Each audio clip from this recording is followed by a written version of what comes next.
Good evening, good rainy evening, everyone. Quite a fall evening out there. Welcome to Emporia State University. My name is Curtis Becker, and I am a member of the Emporia Writers Group. We are here this evening to present our fall reading, and we have decided this year that our theme will be no theme.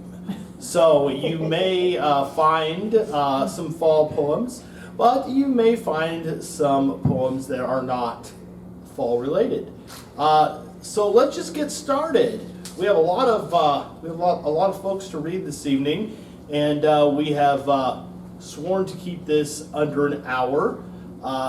Everyone has been asked to try to keep their presentations to around 3 minutes, so that we can give everyone a chance to read. So let's get started. Our first presenter this evening is Kerry Moyer. Moyer is the author of 3 poetry collections: Dirt Road from 2019, Rust and Weeds from 2020, and Turnpike Prairie from 2021. He resides in Emporia, Kansas with his wife, Sarah, and their boys, Edward and Miles. Here's Kerry Moyer.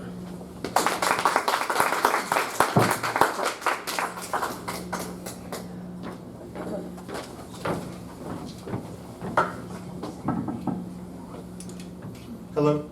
Hello. So my dad would have been 81 last month. So I thought,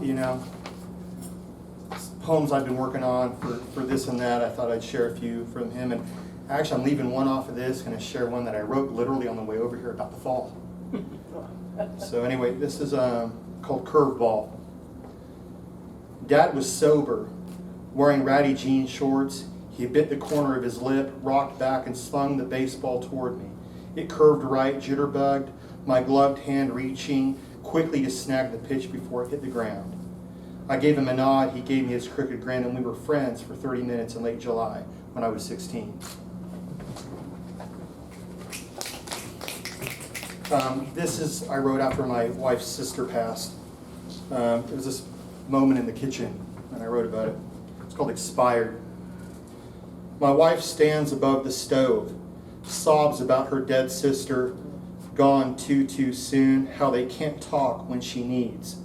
I'm silent, useless as an expired coupon, stuck to a refrigerator door.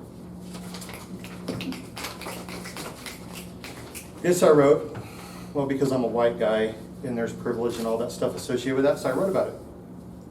I'm this white guy, in cargo pants, a ball cap. I look like every other white guy, wearing the uniform of white guys. I think I'm different, no angst, no rage. My world is big with colors and shapes, with seas of grace, waves of change, but I wear cargo pants, ball caps. My privilege isn't worn, but it's there like always, whether it's seen or not. Okay, this is about the planet dying. It's called extinction. We will strip this world, kill it, peel back its skin, draw blood where we can find it, then draw blood again. We will drain this world of everything with nothing left to take, and everything will die, everything will die.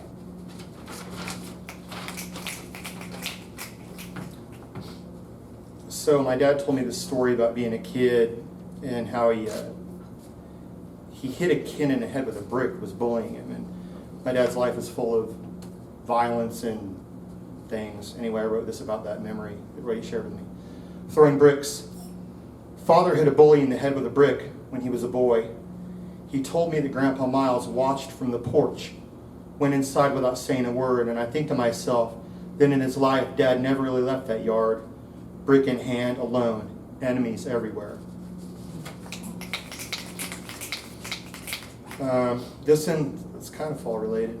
It's about a dream, actually, and a memory. It's called Dad at the Wheel. I'm 9 again in Dad's calico convertible. Its panels like autumn leaves. One panel blue, another yellow, another rust red. Everything bright and dying. I sit on a torn seat. My mother is with my father again. Father's hands twitch. One on the wheel, another clasping a white beer can, cigarette at his lip. His blonde hair blows in wind. his eyes blue and feral, under wide blue skies. I feel that touch of wild in me, grown 51, whenever I stretch, whenever I drive. And the fall poem, real quick like. Tired in October. The sky is slate gray. Fall's changing trees stand in front of me, and I'm weary of rain and all these things I can't weather. This season breaking me while my leaves fall from tired branches, settle around tired feet. Thank you. And next up is Mike.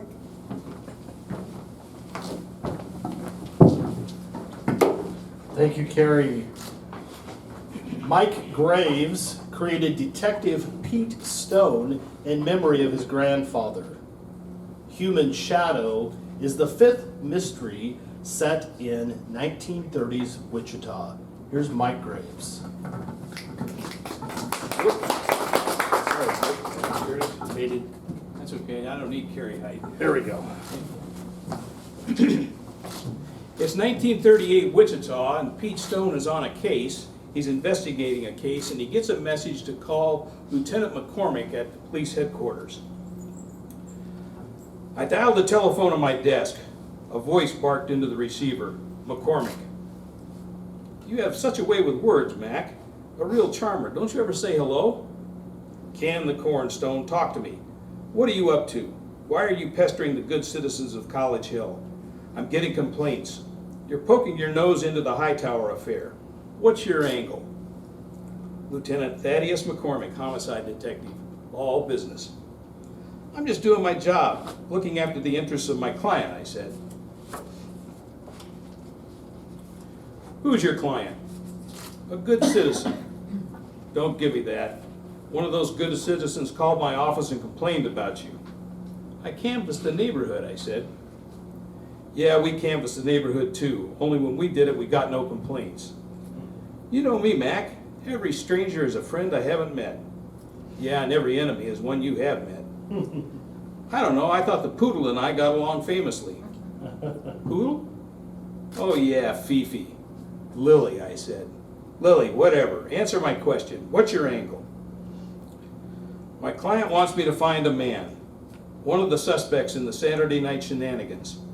My client wants me to bring him in. My client wants me to be there when the suspect turns himself in. Quit waltzing across the dance floor with my client this and my client that, he said. Give me the straight scoop. Your client is Ethan Alexander. Ethan Alexander is looking for his war buddy Bobby Lopez, aka Earl. We already know that. The question is, why does Alexander want to bring in a gumshoe? The police will find him. I've spoken to him. He knows we'll find them. Why mix you into the batter? He has his reasons, I said. It goes back to the trenches. Alexander and Lopez fought together during the war.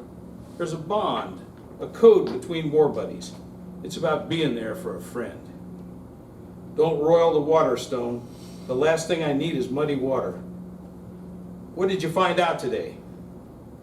First you bark, then you beg for a bone. Answer my question. I didn't learn much. It's a quiet neighborhood. Nobody had much to say. The only one talking is Lily. Listen, Stone, we'll find these guys. In the meantime, stay out of our way. And stay out of harm's way. One man is dead. Another was shot. Maybe he's dead too. You could end up on a slab yourself. Mac uttered a harsh laugh. You shouldn't joke, I said. If I were joking, I'd agree, he said. And the phone went dead.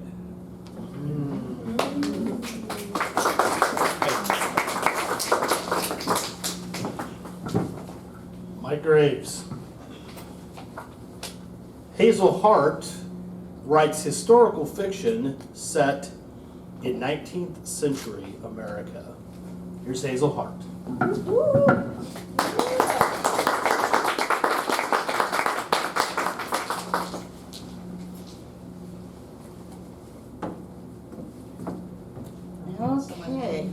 Okay. How is this? You're so much shorter than you Thank you, Hazel. Well, there went a minute. There we go, we're good. Thank thank you. Is this working? Yes. Okay, well, I'm working on my third novel in the Hannah True series, and so this is the opening. It takes place on Election Day, 1860, in New York City. And this is Hannah's point of view. I inhaled the air fresh from an early morning rain as I hurried toward the post office, a journey I made daily, hoping for a letter from Lucy. As the oldest of my 3 nieces living in Westport, Missouri, she was the one who kept me updated on how she and her little sisters were doing. A few minutes into my walk, I approached the polling place for our ward. Shouts in the line caught my attention. 2 policemen waving nightsticks yelled at half a dozen prospective voters who were swinging their fists and cursing at each other. It was difficult to believe these grown men acting like schoolyard bullies could vote, yet reasonable women were denied the ballot. I hurried on to the post office, opened the box, and was thrilled to find a letter inside.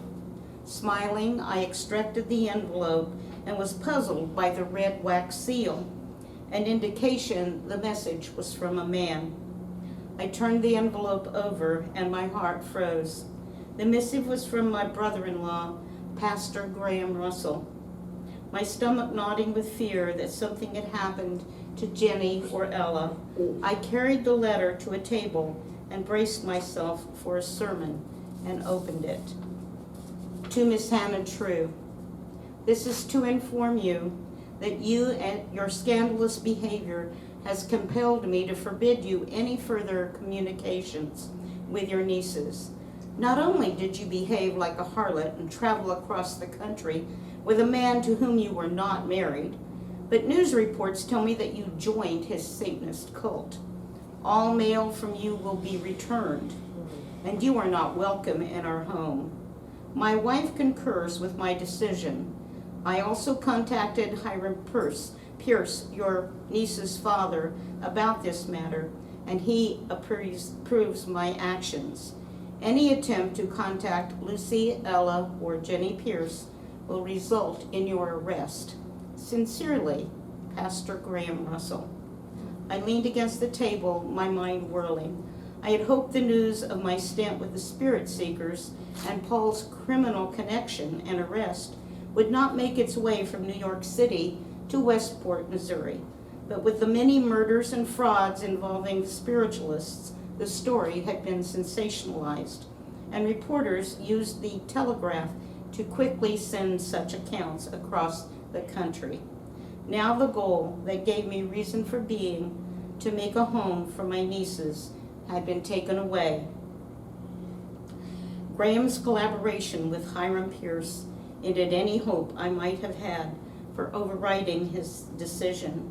I crammed the letter into my cloak pocket and hurried outside, fleeing as though I could outrun the bad news.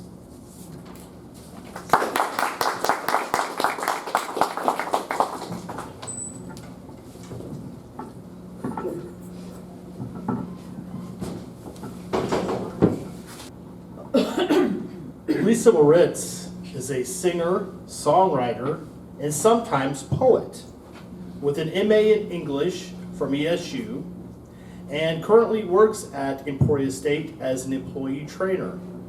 Lisa has 2 CDs of original music, Dream of Blue and Holding Time, and hopes to record an album of 15 new original songs in the coming year.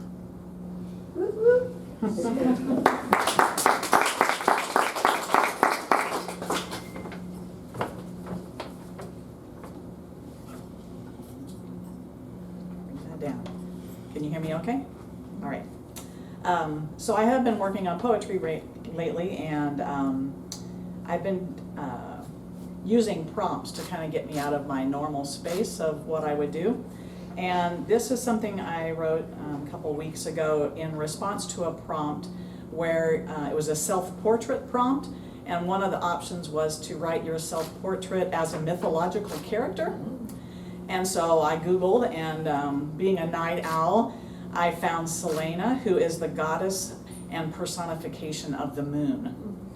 And so she was sometimes referred to as the Queen of the Night, and I've linked some of her mythology in with my own personality. So, Queen of the Night. Look at me there, framed by the window, yellow glow, sheer robes spilling onto an empty street. Behold my crown, first a curved crescent, sliver of silver, then a full sphere ripe and waiting for something to silhouette. Each night I visit the cave where my lover ever slumbers, illuminate his youthful face, navigate the space of what was and never will be. Look at him there, so sweet, asleep in a peace I cannot keep, my mind an unchained chariot charging through the sky, thoughts scattered like stars. My brother sun and sister dawn call to me from their dreams of daylight. I stay cloaked in shadow, guide tides unseen, reigning over rest and unrest. Even when my face is hidden, blindfolded by blackness, something still shines, the start of another cycle, a small ray of hope.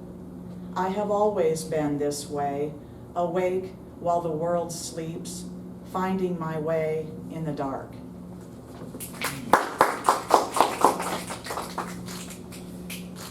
Back in September, I was playing with the idea of erasure. I think many of you know what that is. It's where you find a text that already exists. You erase parts of it and only keep specific words and construct something from what you don't erase. And so I wrote this poem. It's from the first part of a long article called How to Survive and Thrive in Amazon's World. And it was in Wired magazine in the July-August 2023 issue. And so everything in here, even the title, comes from this article. He's on a mission. Remember, for so long he came up. He wants to get the easy stuff, his usual bedtime rituals, a rare moment, but what kind? There, alone, a little mussed and pale, says he couldn't stop being that way. That night, a touch of alcohol, something loose, or maybe something together. I wanted it, he says. His proposal said no, wasn't willing to take some, kept plenty, a favor done. Now a new twist. He wants to scale up without needing. The problem is, sometimes the romance central to existence seems it might be another option you want to curate. You don't have partners to fulfill. You get a writer or other bookish type. You take home, you type a name and find yourself sharing the pool.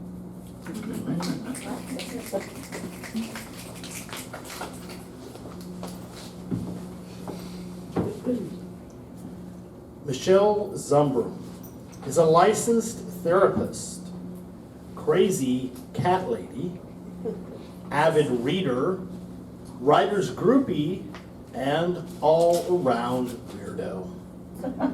She also loves sunflowers and Star Wars.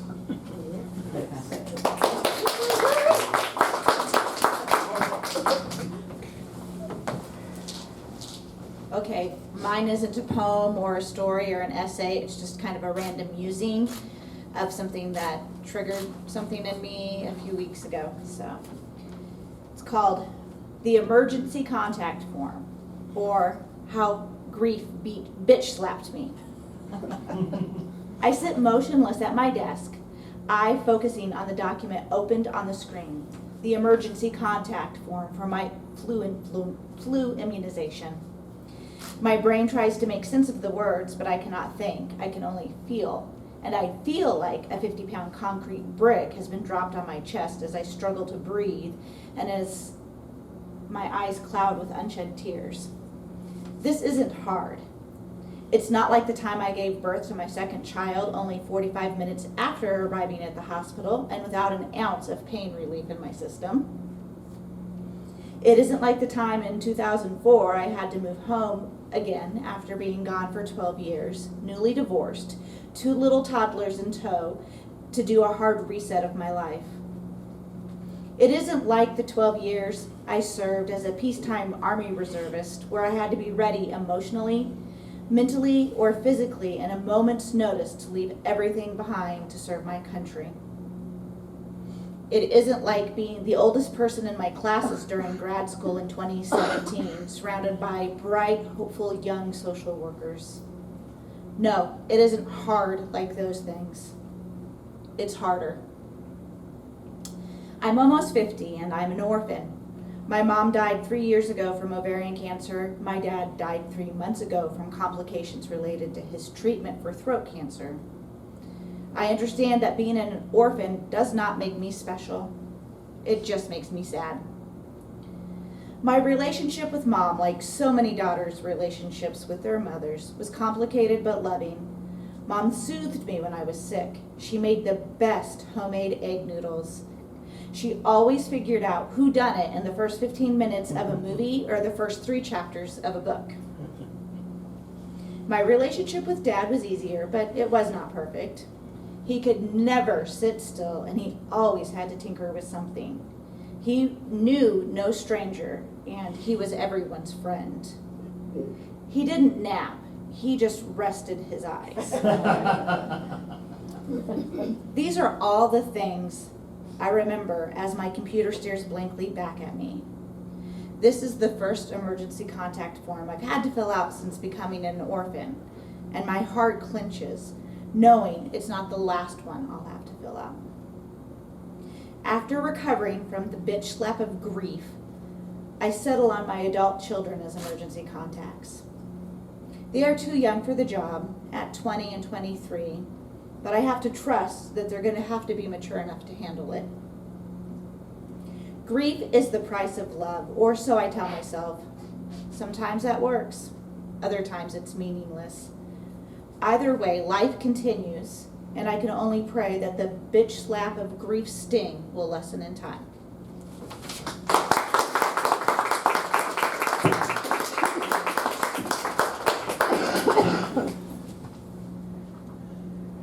Dan Borger, retired educator, etc., current learner, occasional thinker, sometime writer, available for non-confrontational, non-consequential conversations.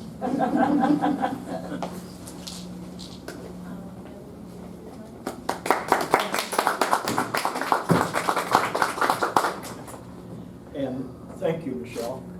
I had to follow Michelle. Now I wanted to cry, and I can't do that.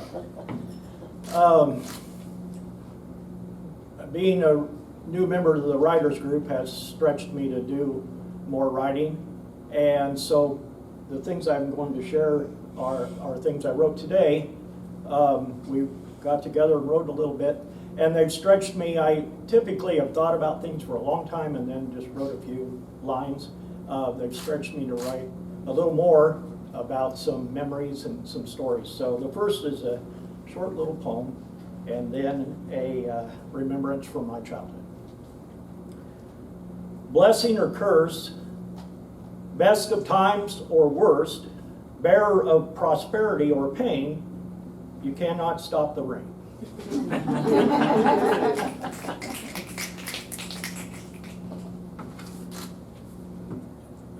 I would title this The Stairway to Heaven. The stairway to heaven was in my great-grandmother's house. Every year we visited for a week in the winter at Christmas time. Ma's house was heated first with a cast iron coal-burning stove.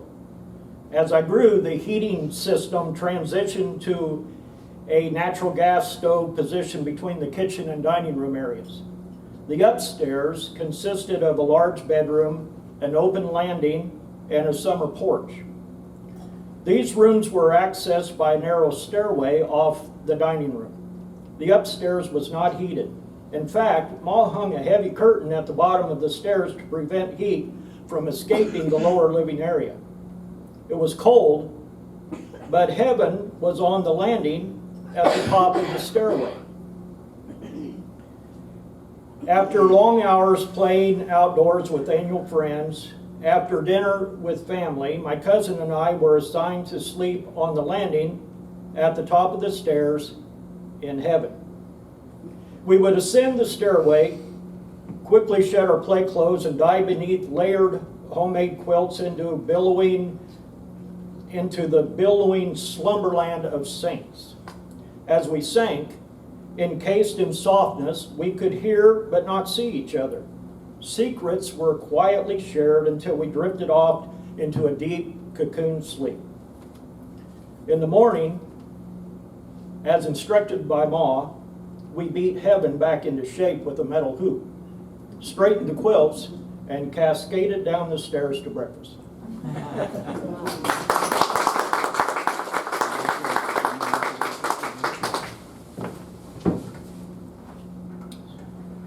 Angel Edenburn is a lifelong Kansan, author, and poet. All of her books are Kansas-centric and utilize places and elements unique to Kansas.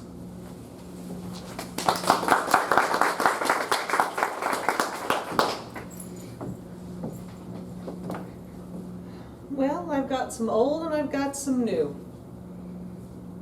I've got, Just pull it, just bend it's it toward me and electronics. There you go, that's good. It's, sorry. You're good. I tend to short out electronics, so I'm hesitant. Yeah, I've got some old and I've got some new. I've got some formed poetry, and here I go. 'Tis Halloween. Children play and run the streets as falling leaves set the scene, in costumes made from old sheets, on this night of Halloween. As falling leaves dress the scene, children roam in search of candy, on this night of Halloween. Keep your tricks and your treats handy. Children roam in search of candy, while giggles and shrieks echo in the night. Keep your tricks and your treats handy, when little ones appear in pockets of porch light.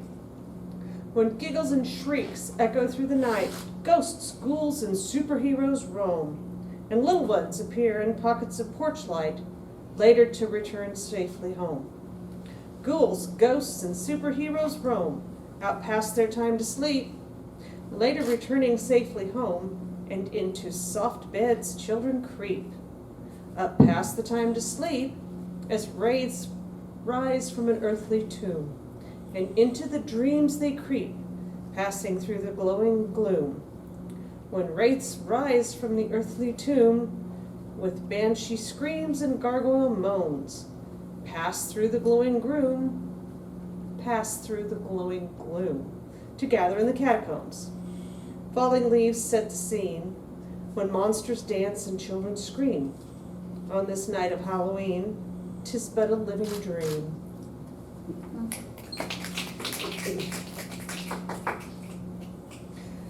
Falling leaves.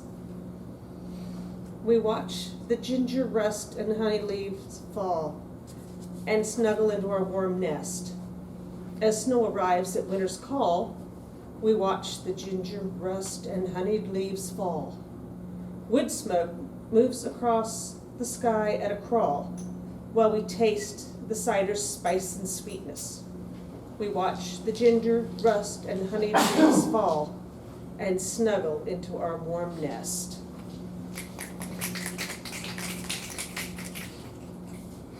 The harvest.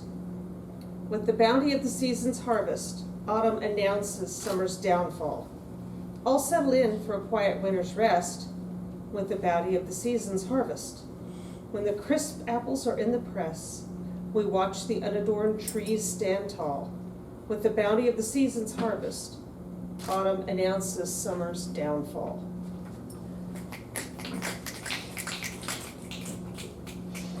The gloaming. When the gloaming grows velveteen, parents keep their little ones in sight. The veil thins between the seen and unseen when ghostly figures roam in the night. Parents keep their little ones in sight as growing shadows set the scene. Ghostly figures roam in the night while Luna gazes upon Halloween. Growing shadows set the scene as heroes pose to show their might. Luna gazes upon Halloween, and trick-or-treaters emerge in pools of light. Like the stories of old, when the gloaming grows velveteen, shades and ghouls grow bold, and the veil thins between the seen and the unseen.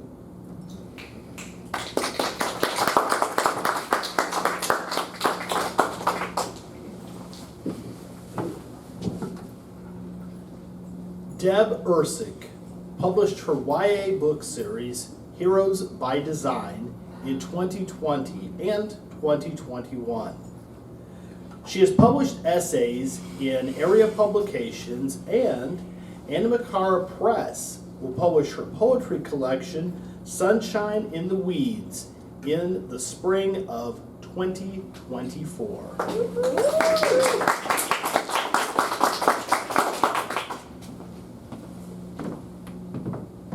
This might be one you've all heard before. Autumn. The colors are of earth, not sky, no soft pinks or blues, dusty, rusted, tired, somber, earthy hues, of orange, brown, red, with golden highlights, spun around her head. These are the colors that still remain, rushing through the grasses vein, trees naked and gray, celebrating, surviving, resting, dormant on this day. They wear these colors while they sleep, jubilant and proud.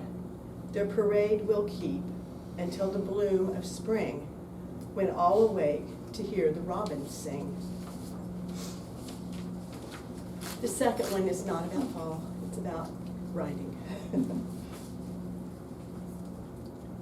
Falling like manna in the wilderness to feed our hungry souls, beautiful, wonderful, horrible words.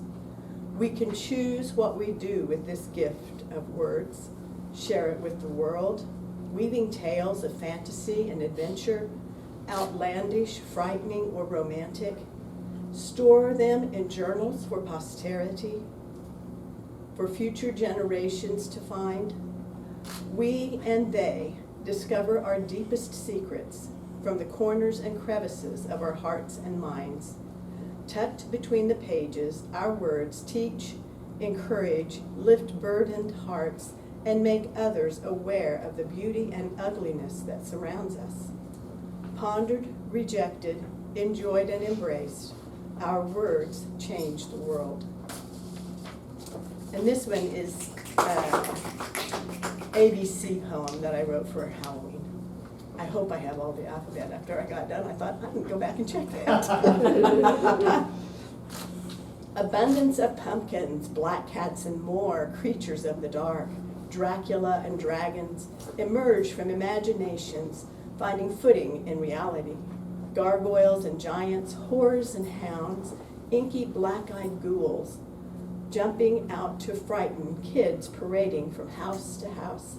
Little ones, as mermaids and merlins, night noises surround them, opening their bags of loot.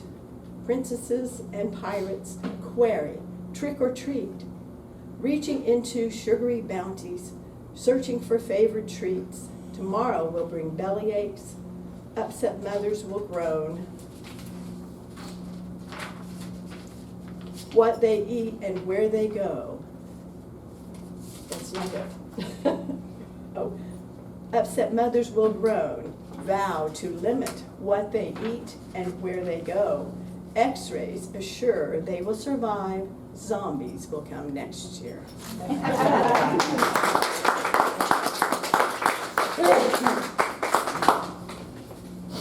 All the letters were there. They were. I was gonna say, yeah. I thought you skipped B, but then you went back. Brenda White is a poet, a native Emporian, and ESU alum. Her first collection, titled Blue Collar Saint and published by Meadowlark Press, was chosen as a Kansas Notable Book in 2022.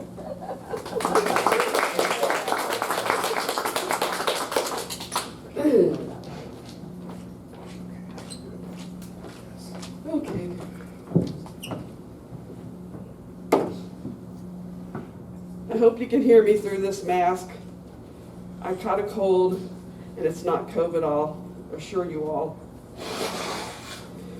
I paid $25 and missed a day of work to confirm that. Just saying.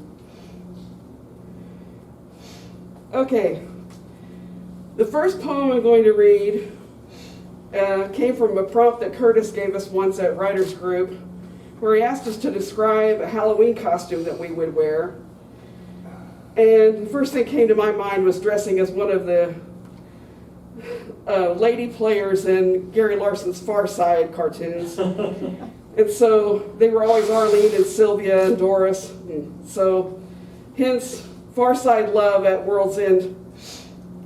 Arlene dons her favorite A-line dress and pearls the size of Bing cherries for her blind date at the Rainbow's End Saloon. She plans to take her best friend Sylvia to meet an astrophysicist and his used car salesman brother. Arlene will know her date by the meat-eating orchid on his lapel and his copy of A Brief History of Time tucked under his left arm. They will rumba, samba, and tango till the cows go home to Farmer Brown.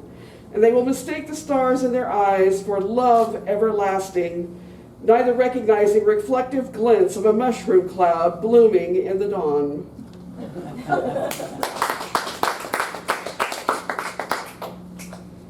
Okay. This one's called A Murder at Radius. Okay. Like crows, we descend to tables at Radius, stretch our wings, touch beaks. Our chatter is raucous. We barely hear each other, but we share tales of our flights, bumpy or sublime, the best trees and watering holes, our favorite rooftops.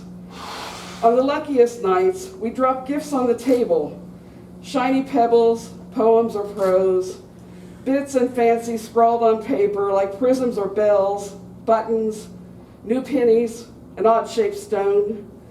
We admire the plunder, preen pieces and presenters, caw our critiques, our counsel, then touching beaks and wingtips, we all take flight, disperse.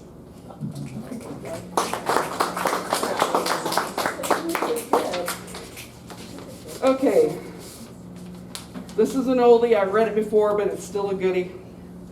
And I thought that it's not Halloween related per se, but the event was appropriately Twilight Zone-ish. Hence the title, February 14, 1991, The Twilight Zone. In the emergency room of the Hart Institute, wires and green monitor bleeps out of my father. He smiles.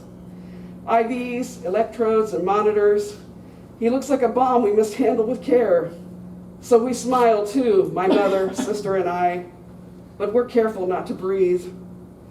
Transferred from our small town hospital, we wait in the emergency room because they're not ready for my father upstairs. Those white-clad angels of mercy have yet to clean his room. And while we're waiting, a gurney flies by and parks in the next cubicle through the opaque veil, thin and quivering as skin. We hear the doctors. Her friends called the ambulance, but they found her alone. No one knows what she's taken. So the doctors call out questions. We hear their voices reverberate in empty rooms she's left open. What's your name? Can you tell us your name? But it's like calling down a well or dropping pebbles without splash. My sister and I shake our heads. My father holds up his IV arm like he's voting. But the doctors persist. They ask down again, what's your name? And I sing half voice to my sister. Is it Mary or Sue? What's your name? We laugh. My father laughs. Can you tell us your name?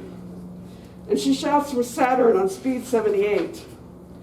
You want to know what my name is? And repeats it like a mantra. She can't tell them her name, her age, or the kind of powder she took, as if it were Comet or Ajax scrubbing her consciousness clean. Do you know where you are? Asked an intern. The Twilight Zone. Giggles stumble from her mouth. We hear the slackness of her lips and feel him shake his head. Do you know what day it is, he queries. Her voice pops back like a reflex tapped precisely right. Thursday, St. Valentine's Day.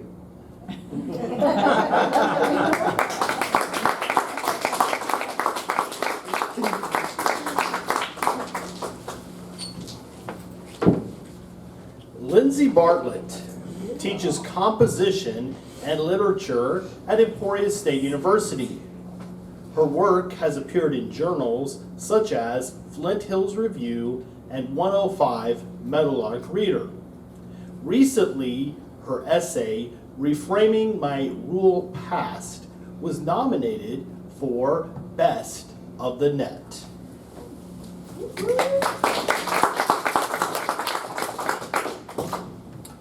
Hello.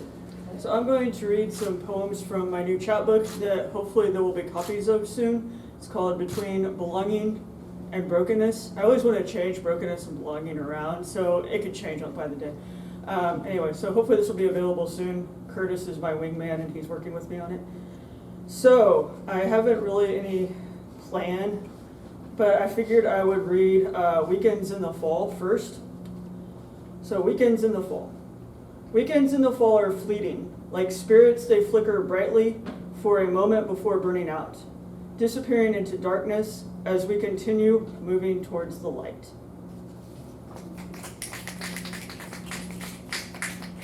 Next up, I'll read Magic. Sometimes what is missing from ordinary days is magic, the kind we believed in as children, when we woke on Christmas morn to discover surprises under twinkling lights. Magic of the kind we read about in storybooks and passed on to new generations.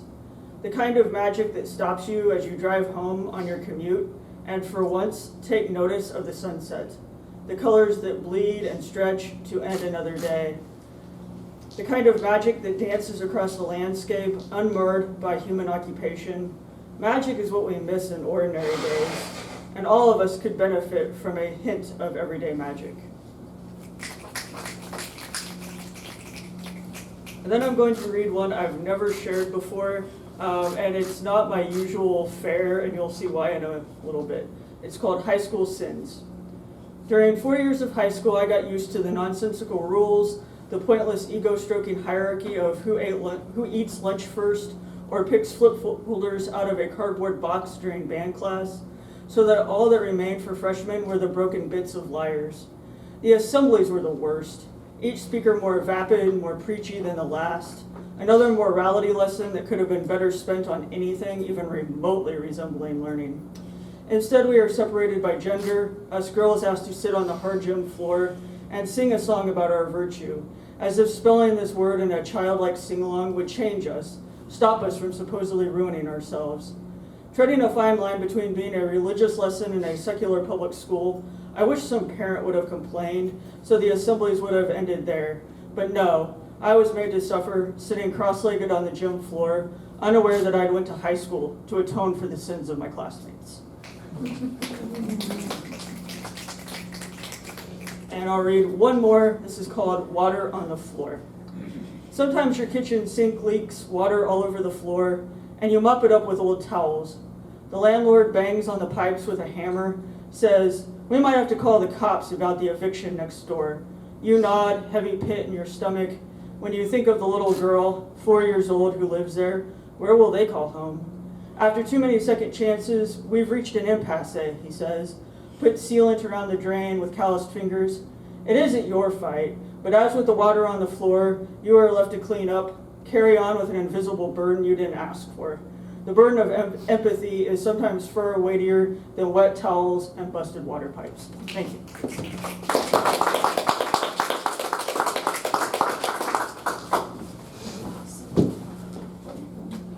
Monica Graves grew up on a farm in Chase County. She enjoys writing stories about her childhood farm life and family.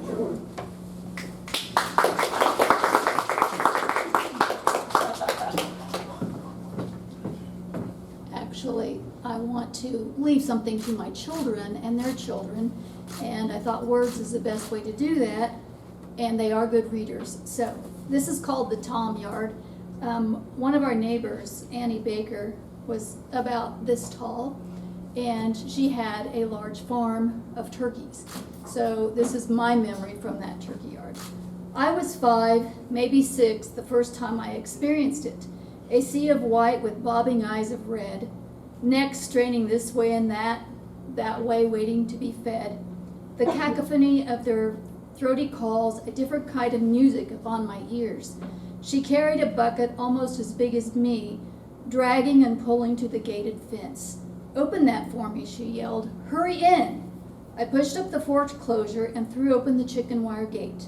With a chuckle and a light in her dancing eyes, she let out a whoop and a holler. Near made me wet my pants. She laughed a bit harder and put my hand in the bucket. "Take some grains and some seeds. Let's watch these toms dance." So we swirled a rain of seeds across the white sea, and those toms came to life, running after me. I looked to Annie and she said, "Stand still. These guys are too stupid to know you are small. Just keep throwing seeds until they get their fill."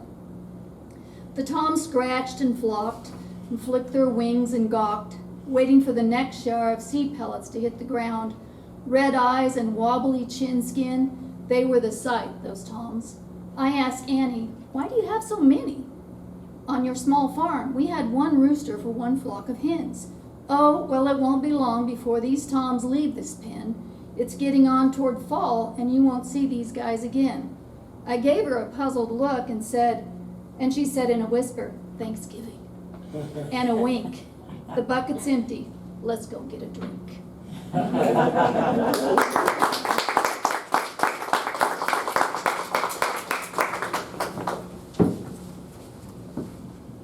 Tracy Million Simmons is the owner of Metal Art Press,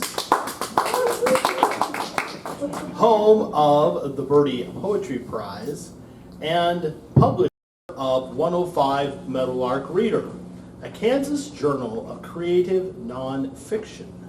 Tracy enjoys writing about the people and places of her home state of Kansas, both real and imagined.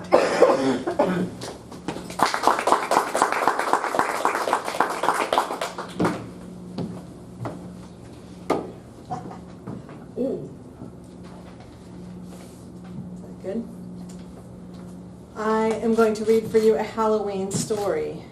And this is with thanks to my friend Melissa for sharing her mother, who was the most glamorous woman I knew as a child, and for sharing her mother's stories upon which this one is based.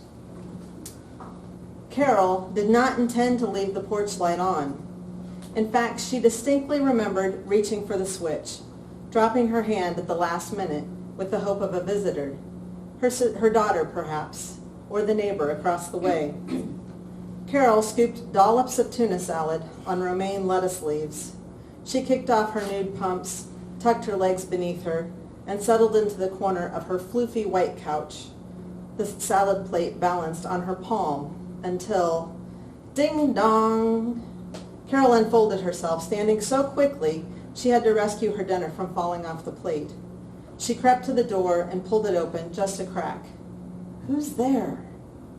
"Trick or treat," a duet of children's voices sang. Carol pulled the door all the way open. "Oh," was the only word she could find to say. If Carol had remembered what day it was, she most definitely would have turned the porch light off. Carol did not do Halloween. No candy, no pranks, no costumes. At least none that weren't featured in her favorite fashion magazines. Yet, a tiny princess and a young boy in a red cape stood before her, and Carol smiled despite her opinions on Halloween. "I'm so sorry," said Carol, "but I've got nothing for you." She watched as the smiles fell from their small faces. After a moment, the boy shrugged. "It's okay, lady," he said. "We got a trick for you." Carol tensed as the boy stepped away. He threw his shoulders back and began to tap dance. The princess joined in. Carol brought her hand to her mouth, hiding a giggle, and applauded when they were done. The boy bowing low, the girl giving her a little curtsy. "Well, you certainly deserve a treat for that performance." Wait right here, just a moment, Carol said. The children nodded, and Carol pushed the door between them most of the way shut. She turned and examined her home. There was a vase on the entryway table she wasn't terribly fond of. She ran her hands along the throw pillows of her couch. Drink coasters? No. A magazine rack full of Vogue, People, the New York Review of Books? Probably not. In the kitchen, Carol opened every cabinet door, looking for something appropriate to give the children. She pulled out a tin of tuna, inspecting the list of ingredients. Tuna. Shaking her head, her eyes finally settled on her purse. Back on the porch, Carol handed each child a crisp $20 bill. I'm so sorry, she said. I wasn't prepared for Halloween guests. This is all I have. Perhaps you can use it to buy your own candy. Godiva? Giardelli? Wow, said the princess, holding the bill as if she were nearsighted. Thanks, lady, said the superhero. Carol watched as the children skipped away down the sidewalk. Sighing, she flicked the porch light off, shut the door, and turned the lock. She returned to her plate of tuna, imagined it a full-size candy bar, perhaps the kind she'd stock up on for next year's Halloween, just in case. She ate, crunched a romaine leaf, looked around at her big, beautiful living room. Carol leaned back and let her mind drift until, ding dong! Carol unfolded herself, standing so quickly she had to rescue the remains of her romaine stems from falling off the plate. What now? She mumbled. I suppose those children told the others, and now the whole neighborhood's going to be knocking at my door. Every darn kid is going to want a $20 bill. She crept to the door and pulled it open just a crack. Who's there? Trick or treat, the children's voices sang. Carol pulled the door all the way open. Oh, was the only word she could find to say. The princess and the superhero stood before her, the boy holding a monster bag of candy, the girl holding a bouquet of flowers. We brought you some candy with the money you gave us, said the superhero. We thought you might want it in case any other trick-or-treaters come to visit you tonight. And I bought you some flowers, said the princess. Carol took the chocolates and the flowers from the children and watched as they skipped away down the sidewalk. Sighing, she shut the door, all but crack enough to see through. She settled the flowers in the vase on the entryway table. Carol reached for the switch and turned the porch light on.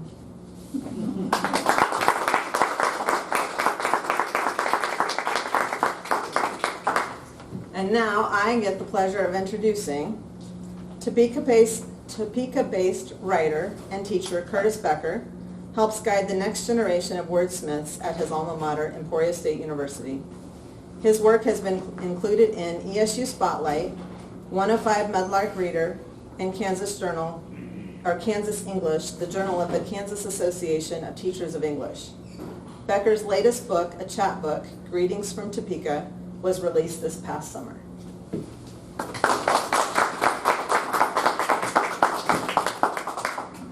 Thank you, Tracy. I have just 3 short poems that I will read for you this evening. The first one is called Editing on an Amtrak Train. There are no sacred lines. They have already been sacrificed to the gods of the red pen. Felt tip scratches through errant words that just didn't show my emotion or explain my pain. The conductor smiles at me as she makes the rounds. The next one is called Miles. There are miles on this page. I carried the words in a nondescript satchel, the strap digging into my shoulder. There are many miles on these pages. I carried these words in a nondescript brain, their weight digging into my soul.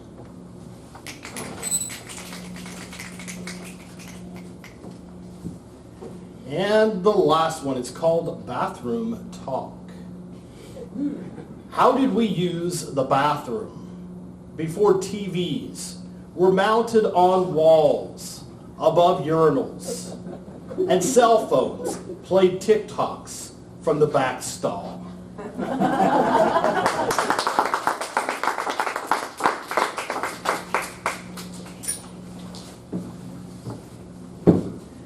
And our last presenter tonight, past Poet Laureate of Kansas from 2017 to 2019, Kevin Rabas teaches at Emporia State University, where he leads the poetry and playwriting tracks. He has 16 books, including Lisa's Flying Electric Piano, a Kansas Notable Book, and Nelson Poetry Book Award winner. Thanks, Curtis, and thanks, Emporia Writers Group friends. So this one's called Like It Quiet. It's a bunch of scraps pulled together around the word quiet. Before the storm, the birds grow quiet. Maybe they nestle. Maybe they have less to say. They've seen rain. They are a quiet couple. He reads, she does the crossword in pencil. Once the birds get quiet, you can hear the highway. It's always there, that rush, that whoosh. When it got dark, it was often quiet in this town. It was a quiet block with kids.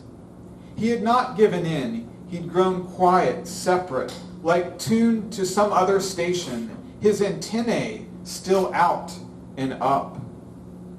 Outside it grew quiet with snow, with fog. He had become quiet mostly, but his head and heart were a riot, fire bombs and barricades, picket signs and peace signs. There was just no stopping him.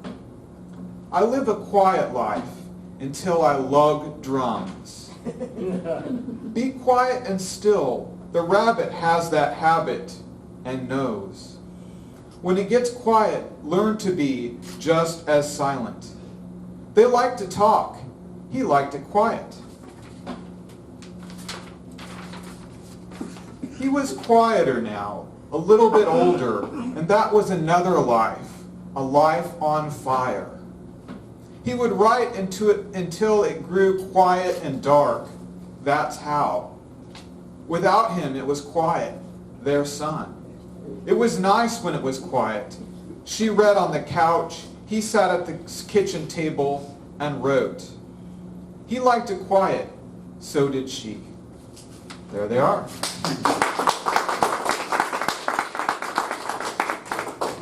Thank you, Kevin. I think we have 2 minutes left. We're going to be on time, Rebecca.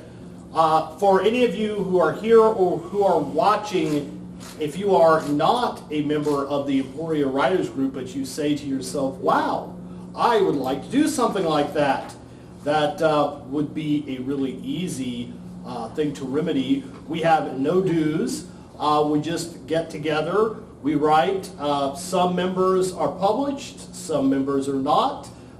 Some members are just like to be around people who are crafting with words. So no matter where you're at in your writing journey, please come join us, and we will teach you the secret handshake.